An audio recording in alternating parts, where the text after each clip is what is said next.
વાવ થરાદ જિલ્લામાં મંદિરોમાં ચોરી મચાવતી ગેંગનો સુઈગામ પોલીસે પર્દાફાશ કર્યો છે.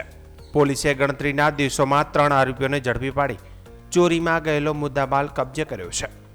પોલીસ મહાનિરીક્ષક પરીક્ષિતા રાઠોડ અને જિલ્લા પોલીસ અધિક્ષક ચિંતન ત્રિયાના માર્ગદર્શન હેઠળ સુઈગામ પોલીસ દ્વારા મિલકત સંબંધિત ગુનાઓની તપાસ હાથ ધરવામાં આવી હતી.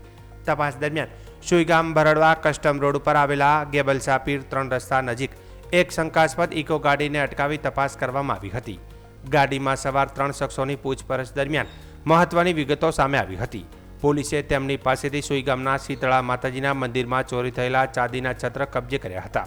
ત્યારબાદ હ્યુમન સોર્સ અને ટેકનિકલ સર્વેલન્સની મદદથી વધુ તપાસ હાથ ધરવામાં આવી હતી.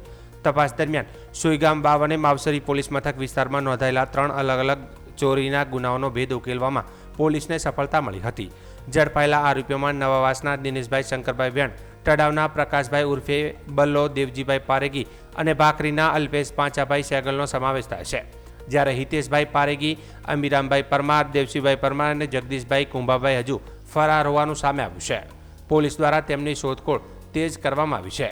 પોલીસે આરોપીઓ પાસેથી અંદાજે 25,000 રૂપિયાના ચાંદીના છત્ર અને ચોરીમાં વપરાયેલી અંદાજે 1.5 લાખ રૂપિયાની ઇકો ગાડી કબજે કરી છે.